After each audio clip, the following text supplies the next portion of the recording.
ఓం శ్రీ గురుభ్యో నమః. సృష్టిలో ఎన్నో తెలియని విషయాలు ఉంటాయి మనకి. అందులో చిన్న కథ. శ్రీరామచంద్రుడి వాడికే తన మీద తన విశ్వాసాన్ని కోల్పోయిన సందర్భాలు కూడా ఉన్నాయనిపించే చిన్న కథ. శ్రీరాముడు రావణునితో యుద్ధం చేసి ముగిసింది. ఆ రాత్రి రామలక్ష్మణులు కపి సైన్యంతో సముద్ర తీరంలో విశ్రమించారు. అర్ధరాత్రి అయింది. రాముడు లేచి సముద్రం దగ్గరికి వెళ్ళాడు. ఒక్కొక్క రాయి తీసుకొని సముద్రం నీటిలో వేస్తున్నాడు. ప్రతి రాయి మునిగిపోతుంది.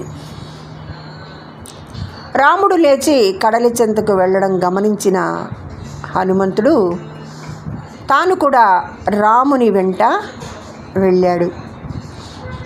రాముడు రాళ్లను సముద్రంలో వేయడం చూస్తాడు.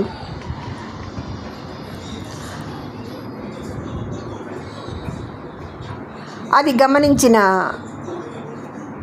హనుమ రాముని ముందుకు వెళ్ళి నమస్కరించి, మహాప్రభు, ఎందుకిలా రాళ్లను అంబుదిలో వేస్తున్నారు అని ప్రశ్నించాడు. హనుమ, నువ్వు నాకు అబద్ధం చెప్పావు అన్నాడు. రాముడు, అదేమిటి స్వామి, నేను మీకు అబద్ధం చెప్పానా? ఏమిటి స్వామి అది ఆశ్చర్యంతో అడిగాడు ఆంజనేయుడు.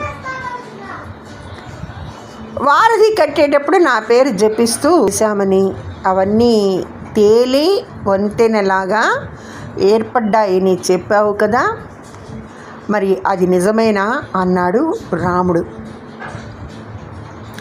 అవును స్వామి అన్నాడు హనుమ. నా పేరు జపించి వేసిన రాళ్ళు తేలడం నిజమైతే నేను స్వయంగా వేస్తున్న రాళ్ళు ఎందుకు తేలడం లేదు అని అన్నారు. మునగడానికి కారణమేమిటి? నువ్వు చెప్పిన మాట అబద్ధమే కదా అడిగాడు రాముడు. హనుమంతుడు వినయంగా చేతులు కట్టుకొని ఈ విధంగా అన్నారు. రామచంద్ర ప్రభు,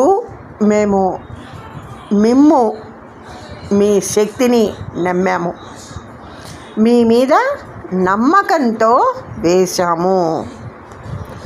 మా నమ్మకం వలన అవి తేలాయి. మీకు అనుమానంతో అపనమ్మకంతో రాళ్లను వేశారు, అందుకే అవి మునిగిపోయాయి అన్నాడు. అది పూర్తిగా నమ్మకం విలువ. నమ్మకానికి ఉన్న విలువ అంత గొప్పది. దేన్నైనా సరే పూర్తి విశ్వాసం, నమ్మకంతో చెయ్యాలి అనే చిన్న విశ్లేషణ ఇచ్చిన చక్కటి కథ. జై శ్రీరామ్. ధన్యవాదములు. సర్వే జన సుఖినో భవంతు.